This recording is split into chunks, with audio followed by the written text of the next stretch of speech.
అందరు ఎట్లున్నారు? అంత మంచే కదా. ఇలా మీకోసం బుచ్చరు పట్టుకొచ్చిన దబ్బును చెప్పుకుందామా మరి. చలో పాన్రి. ఈశ్వరప్ప హోమియో క్లినిక్ సమర్పించు ధూమ్ దా ముచ్చటాయిగా ముచ్చట్లు షురు. మన చదువుల మంత్రి ఎవరు? మన ముఖ్యమంత్రి చదువుల సంగతి చూసుకుంటుండు. ఈ ముచ్చటనైతే తెలుసు కదా మీకు. నేనే ఎన్నో మాటలు చెప్పినా, కానీ ఇప్పుడు చెప్తున్నా, సారు విద్యాశాఖ మంత్రిగా ఉండి వేస్ట్ అంటే వేస్ట్ కూడా కాదు, వేస్ట్ నరా గంతే పోరి. రేవంత్ సారు నా మీద కోపానికి వచ్చినా మంచిదే, ఏమనుకున్నా మంచిదే. లేకుంటే ఏంది మరి, చిన్న పిల్లల కంటే ఎక్కువ నా ఈ రాజకీయాలు. గురుకులాలల్లా పిల్లల తండ్లాట చూస్తుంటే నాకు కోపం వస్తుంది. కండ్ల పుంట నీళ్ళు వస్తున్నాయి, మరి పానమంతా కలుక్కుమంటుంది. అరే పిల్లలు ఏం పాపం చేసిరోళ్ళ? వాళ్ళ మీద పగబట్టినట్టే చేస్తురు అసలు ఈ సర్కారోళ్ళు.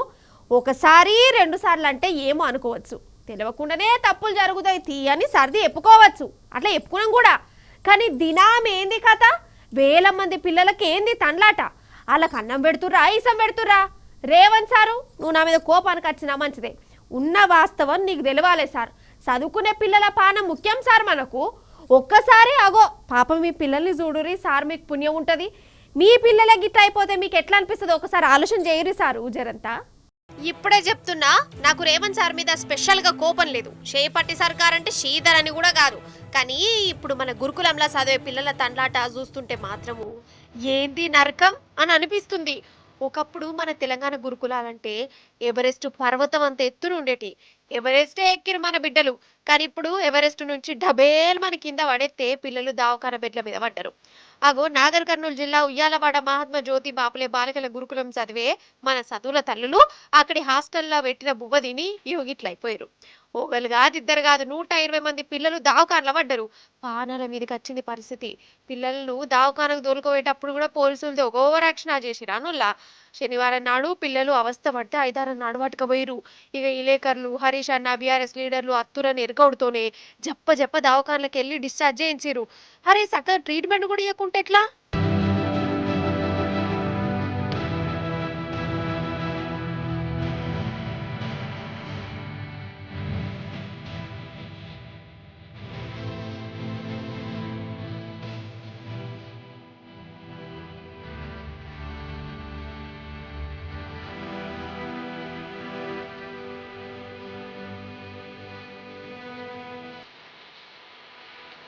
అసలు గురుకులాలల్లా అన్నం పెడుతుర్రా, ఇసం పెడుతుర్రా? ఒకటని కాదు, ఈ 1.5-2 సంధి ప్రతి గురుకులంలో పరిస్థితి గిట్లనే ఉన్నది. పాపం పిల్లల పానాలు పోయినాయి. అసలు చదువుకునే పిల్లలకు తిండి కూడా చక్కగా పెట్టని సర్కారు ఎందుకున్నట్టు మీరే చెప్పురి. ఈ పిల్లలు ఏం పాపం చేసిరు? వీళ్ళకు ఓటు హక్కు లేదనా గిట్లా గోసబుచ్చుకునేది? ఇలాంటి సంఘటనలు జరగడం చాలా బాధాకరం. ప్రభుత్వం చేతగానితనం వల్ల, రాష్ట్ర ప్రభుత్వ నిర్లక్ష్యం వల్ల ఇటువంటి సంఘటనలు జరుగుతూ ఉన్నాయి. ఇలా ఈ రాష్ట్రంలో ఎక్కడ చూసినా ఇవే సంఘటనలు జరుగుతూ ఉన్నాయి. ఇదే నాగర్ కర్నూలు జిల్లాలో నిన్నగాక మొన్న పెద్ద కొత్తపల్లి హాస్టల్లో మరి విషపూరితమైన ఆహారం తిని పిల్లలు ఆసుపత్రి పాలయ్యారు. జగిత్యాలలో 2 రోజుల క్రితం ఆసుపత్రి పాలయ్యారు. భద్రాద్రి కొత్తగూడెం జిల్లాలో ఆసుపత్రి పాలయ్యారు. హుజూరాబాద్లో బీసీ గురుకుల పాఠశాల పిల్లల్ని ఎలుకలు కొరికిన పిల్లలు ఆసుపత్రుల పాలయ్యారు. అంటే ఏంది, అన్నం పెట్టలేరు, ఎలుకలు కొరికేటట్టు పరిస్థితుల్లో పిల్లల్ని మీరు ఉంచదలుచుకున్నారా? 20 నెలల రేవంత్ రెడ్డి ప్రభుత్వ హయాంలో 100 మంది గురుకుల పిల్లలు చనిపోయారు. ఏం రేవంత్ రెడ్డి, నీ గుండె అంత రాతి గుండెనైంది? ఇంకెంతమంది చచ్చిపోతే నీ గుండె కరుగుతుంది అని నేను అడుగుతా ఉన్నా. భావి భారత పౌరులైన ఈ పిల్లల భవిష్యత్తు మీద నీ ప్రభుత్వానికి ఉన్న చిత్తశుద్ధి ఇదేనా? 3 లక్షల కోట్ల బడ్జెట్ ఉన్న ఈ రాష్ట్రంలో ఈ ఎస్సీ, ఎస్టీ, బీసీ పిల్లలకు కడుపు నిండా అన్నం పెట్టడం నీకు చేత కాదా? గురుకులంలో పెట్టే పురుగులన్నం అద్దే అద్దు, మీకు దండం పెడతామని ఏడ్చుకుంటా రోడ్డు మీదకి వచ్చిరు. మొన్న పాము కాటుతో జీవిడిచిరు. తిండి సక్క లేక కడుపులు మార్చుకున్నారు. ఎన్నో మట్ల దావకాన్లలో పడ్డరు. అయినా కనికరం అనేది లేకుంటే ఎట్లా రేవంచారు? ఒకప్పుడు గురుకులంలో సీట్ అత్తే జాల్, పిల్లల బతుకు మారినట్టే అని అమ్మ నాయన గుండె మీద చేసుకుని వండుకునేది. ఇప్పుడు గురుకులంలో చదివితే బతుకుతారో లేదా అన్న కాడికి వచ్చింది. కేసీఆర్ సారు సీఎం ఉన్నప్పుడు పిల్లలు తిండి చక్కగా తింటేనే మంచిగా చదువుతారనే ఆలోచనతోని వాళ్లకు వారానికి 2 మట్ల చికెన్ తోని పెట్టిండు. 4 సార్లు కూడా నెలల 2 మట్ల మటన్ కూర, సన్నన్నము, పొద్దుగాల నాష్టా గిట్లుండేది. కానీ ఇప్పుడు పురుగులు పట్టిన అన్నం, పాసిపోయిన బువ్వ, బల్లులు, బొద్దింకల ఫ్రై అయిపోయిన కూరలు గిదా. చదువుల మంత్రి రేవంత్ సార్కు కడమశయి పార్టీ లీడర్లకు ఆఫీసర్లకు అడుగుతున్నా, గురుకులాలలో పెట్టే తిండి మీరు తింటారా? పోనీ కమ్మస్క మీ పిల్లలకు తినబెట్టే ధైర్యం ఉన్నదా? ఈ పేద పిల్లల పానాలు కావా మరి?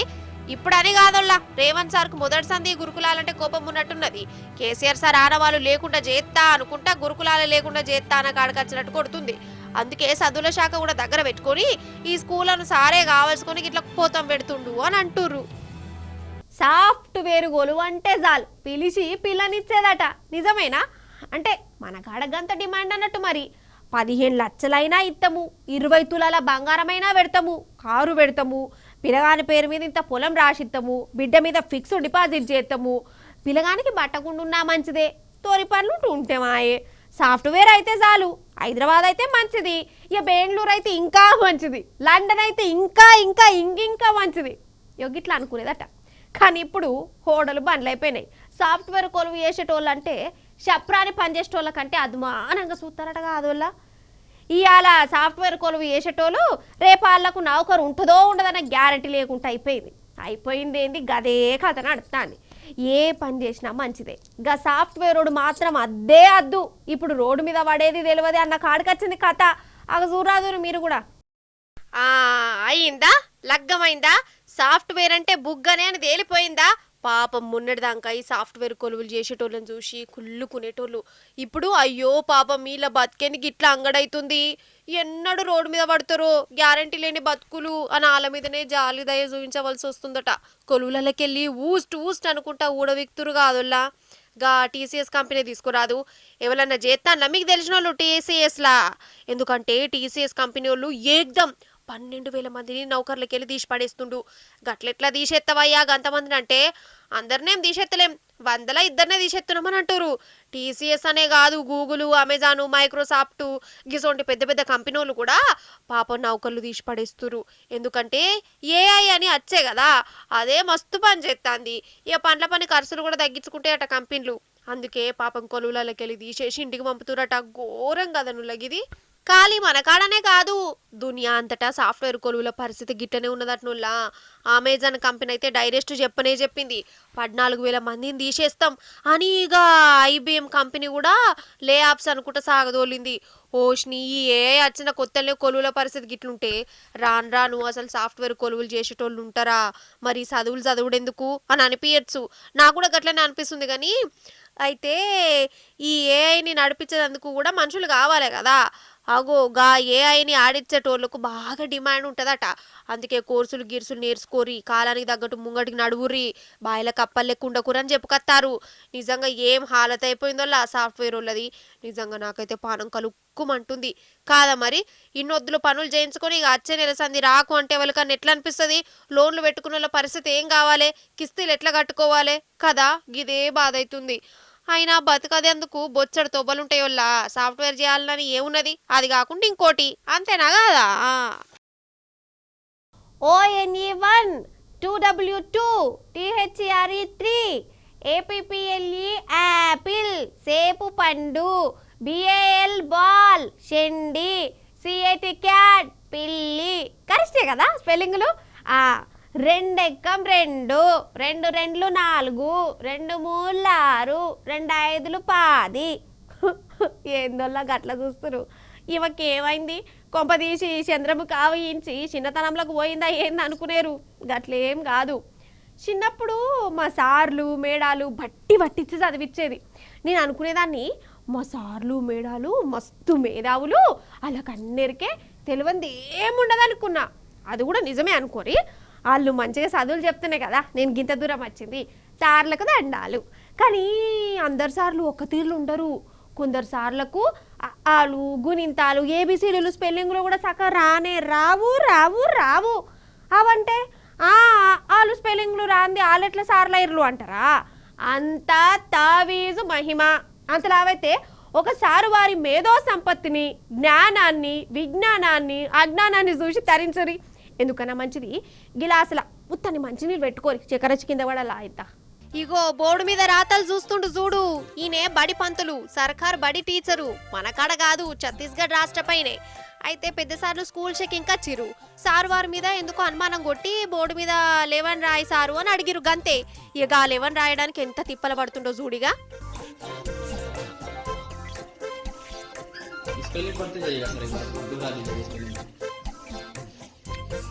बच्चों से बोलकर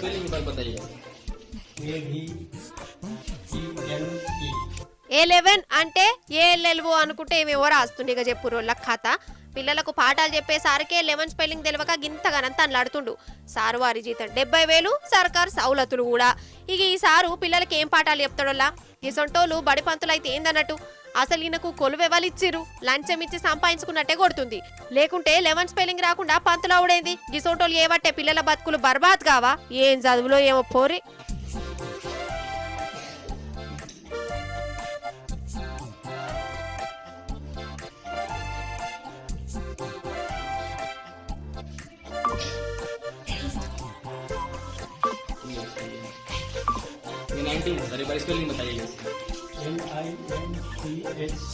పాత ఇనుప సామాన్లకు ఏమత్తదోల్లా?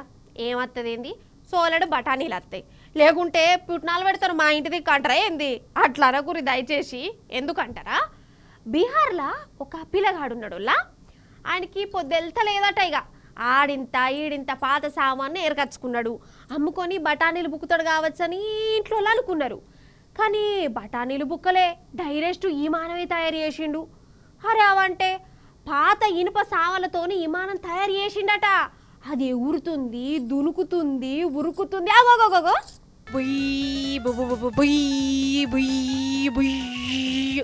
గిదేనోలా పాత ఇనుప సామాన్లతో తయారు చేసిన విమానము. అది కూడా 7,000 రూపాయల విమానము. బీహార్ పోరడు ఆయనకైనానే తయారు చేసిండట. ఇప్పుడు సోషల్ మీడియాలో ఈ విమానమే గిర్ర గిర్ర తిరుగుతుంది మరి.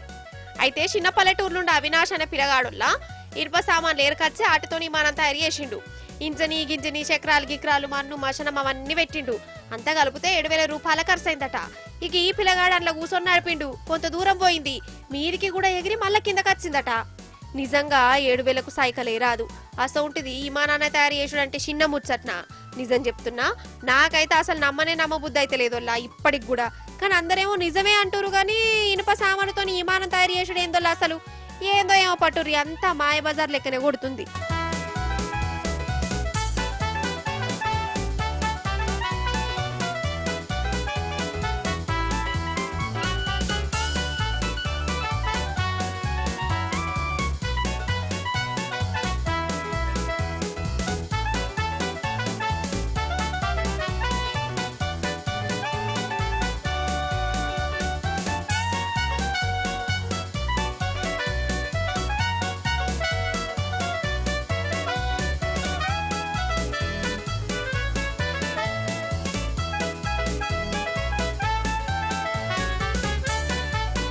ఈ ఎక్సర్సైజులు, వాకింగులు, రన్నింగులు చేయాలంటే నాకెందుకో ఈ నడుమ భయమే అవుతుందిలా. భయం ఎందుకవ్వా? రన్నింగులు గిన్నింగులు వాకింగులు గీకింగులు చేస్తే ఆరోగ్యంగా ఉంటామాయే. పొట్టగిట్ట కూడా తగ్గుతుంది. తెల్లారలే ఉరకాలే నడవాలే అని అంటారా ఏంది? మీరు అన్నది నిజమే. కానీ నడుమ కొందరిని చూస్తుంటే బతుకుంటే బచ్చల కూరనో బోటి కూరనన్నా చేసుకొని తింటాం. కానీ ఉరికి ఉరికి గుండెపోట్లు తెచ్చుకున్నాడు ఎందుకు అని అనిపిస్తుంది. అమ్మ తోడుల్లా పాపం గీ అన్నం చూడురి మంచిగా ఎక్సర్సైజులు చేసుకుంటూ ఆడుకుంటుంటుండు. అంతనే జీవిడిచిండు. అగో అయితే మన హైదరాబాద్ నాగోలనుల్లా పాపం గీ అన్న షటిల్ ఆడుకుంటుండు కదా మంచిగా. అప్పుడే ఎక్సర్సైజ్ చేసిండట. ఆరోగ్యం కోసం ఆట ఆడుతుండు. అంతలో ఏమైందంటే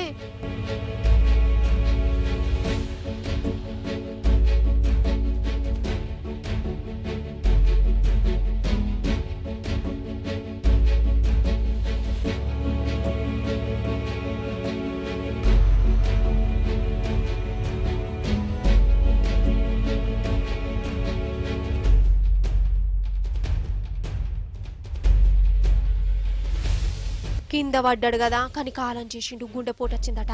అరవంటే అప్పటిదాకా మంచిగానే ఉన్నాడు. మంచిగా ఎగురుకుంటా దునుక్కుంటా నవ్వుకుంటా ఆట ఆడుకుంటున్న మనిషి కండ్ల ముందే కాలం చేసిండు. ఈయన వయసు కూడా 25 ఏళ్ళేనట. ఎంత ఘోరమోలో ఇది అసలు.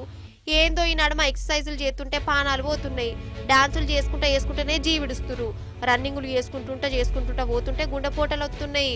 ఎందుకు ఇట్లా కావచ్చు? కరోనా తర్వాతనే గివన్నీ అవుతున్నాయని వాళ్ళు వీళ్ళు అంటురు కానీ నిజమేందో తెలియంది మనం కూడా అవును అనొద్దు. కరోనా పురుగును వ్యాక్సిన్ ఉత్తపచ్చిగా బదనాం చేయొద్దు. కానీ ఇట్లా పెద్దోళ్ళకే కాదు చిన్నోళ్ళకు కూడా ఎందుకు అత్తానియో గదే అర్థమైతలేదు.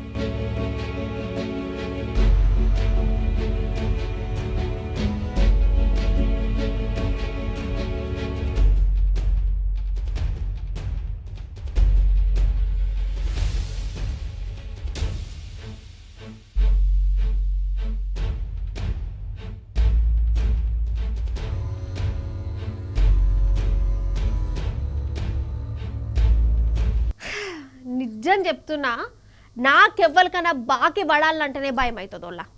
అందుకే ఎవ్వరు రుణం ఉంచుకోను, నేను అప్పు కూడా చెయ్య, పైసలు బదులు తీసుకోను. అవి తీర్చేదాకిగా నాకు కంటి మీద నిద్ర పట్టది. అంత లావైతే ఉన్నదేదో తింటా, పైసలు లేనప్పుడు సప్పు చేయకుంటా కానీ వడ్డీలకు తీసుకునుడు కిస్తులు కట్టు నాతోని కాని పని. అట్లా అని నేను ఎవ్వరికి అప్పు ఇయ్యా అని అనుకునేరు, ఇత్తా అసలే నాది జాలుగుండాయే, పైసలు అడిగితే పాపం అనిపిస్తుంది. అందుకే వడ్డీ కూడా తీసుకోను. వడ్డీ పాపం కదా, ఆ వడ్డీ సొమ్ముతోని ఏం బరకతుంటుంది చెప్పు. కానీ కొందరు ఉంటారులా వడ్డీలతోనే కార్లు కొంటారు, బంగ్లాలు కడతారు, వడ్డీ కట్టకుంటే పానం తీసినంత పని చేస్తారు. అగో గీన కూడా గసంటాయి నేనట. మరి ఎవరో పరిచయం చేసుకుందాం మనం రాన్రి. ఖమ్మం జిల్లా కల్లూర్లనుల్లా యోగి బడేబాయ్ పేరు హబీబు, ముద్దు పేరు వడ్డీల బాబా, ఆటో డ్రైవరు. కానీ ఈయన కాడ చూడు ఏమేమి ఉన్నాయో.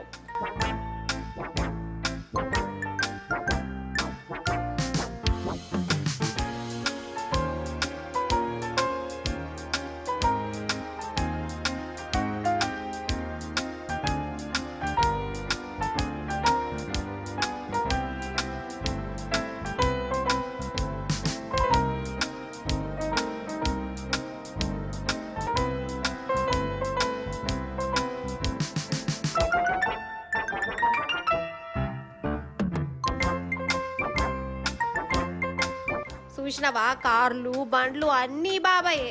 ఏంటంటే ఈయన మిత్తికి పైసలు బదిలిస్తాడట. ధర్మ వడ్డీతోని బదిలిస్తే ఏమో అనుకోవచ్చు, ఆపతిలా ఆదుకున్నాడు తీయ అనుకుంటాం. ధర్మ వడ్డీ కాదు, 3, 4, 5 అవసరాన్ని బట్టి 6 కూడా పోతుందట. ఇక వడ్డీకి వడ్డీ అసలు ఇచ్చేదాకా ఇంట్లో ఉన్న సామాన్లు కుదబెట్టుకుంటాడట ఈయన కాన్నే. ఇక ఎవరన్నా మిత్తి పైసలు ఇవ్వకుంటే ఇక వాళ్ళని సతాయించుడు. ఇక చెప్పురి కథ ఏంటిది, ఇదేమన్నా తరికనేనా?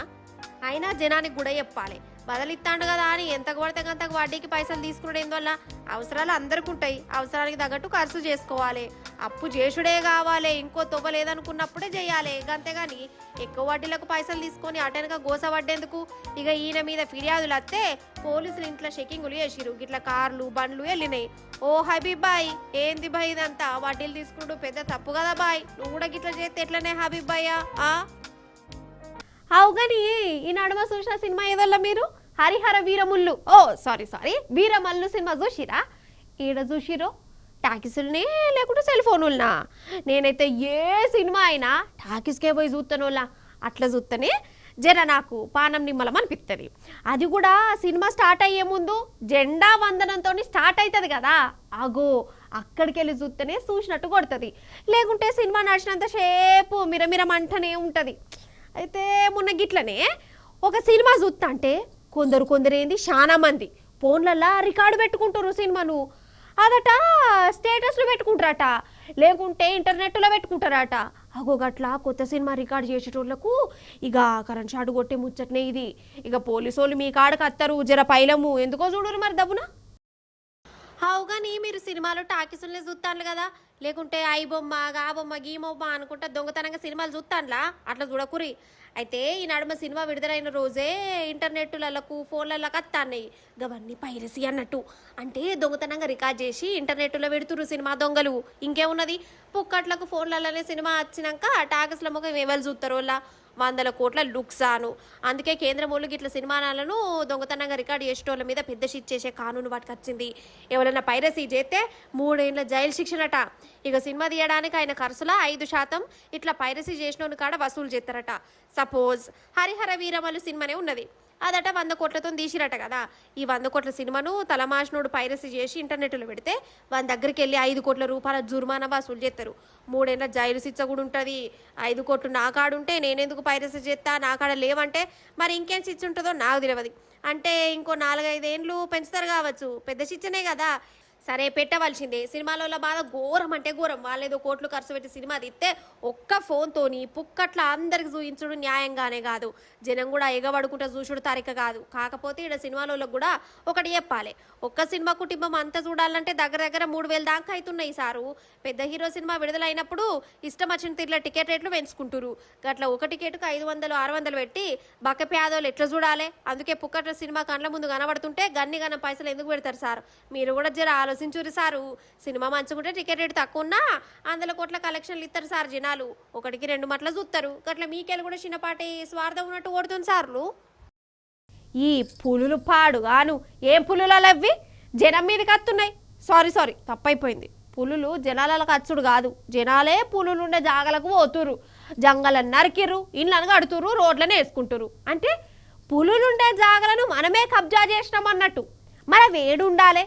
పిల్లులు కుక్కలు లెక్క గిట్ల రోడ్ల పొంట తిరగాలి. తిరుగుతున్నాయి కూడా చూడురి మరి.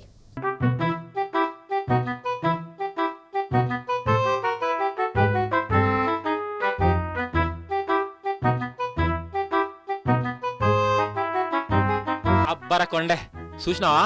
రోడ్డు దాటుతుంది పురుసతుగా. పిల్లి దాటినట్టే దాటింది కదా. కానీ అది చిరుతపులి. మన హైదరాబాద్ గోల్కొండ దిక్కు ఇట్లా రోడ్డు దాటుతుంది. ఇది కొన్ని వద్దుల సంది ఇటే తిరుగుతాందట. నార్సింగి గీర్సింగి అనుకుంటా. పోలీసులు అడవి ఆఫీసర్లు సీసీ కెమెరాలు అవి ఇవి పెడితే ఇగో దాని శకలు గిట్ల కనబడ్డాయి. హైదరాబాద్ నడి రోడ్డు మీదనే చిరుతపులి గిట్ల తిరుగుతుందంటే నిజంగా నాకైతే గజ్జమంటుందిలా. ఇంకా నయ్యం ఆ యాళ్లకు జనాలు ఎవ్వరు లేరాడా. అగర్స జనాల మీద పడితే ఎట్లుండు కథ. ఏం పులులు ఏమో పట్టుర్రి. అయినా వాటిననే ఏం లాభం లేదు. పాపం వాటికి జాగలేక అవి జనాలు తిరిగే జాగాలకు వచ్చి తిరుగుతాయి. మనల్ని పరిశాన్ చేస్తున్నాయి, అవి పరిశాన్ అవుతాయి. అంతే కదా. ఈశ్వరప్ప హోమియో క్లినిక్ సమర్పించు ధూమ్ ధామ్ ముచ్చట. గివో లాగియాల్టీ ధూమ్ ధామ్ ముచ్చట్లు మంచిగా ఉన్నాయి కదా, మస్తు అనిపించినాయి కదా. మళ్ళీ వచ్చినప్పుడు ఇంక నీ మస్తు ముచ్చట్లు పట్టుకొస్తా. అప్పటిదాకా ఏం చేస్తారు? చూస్తూనే ఉండాలి మరి టీ న్యూస్. టాటా బాయ్ నమస్తే. పోయేత్తా.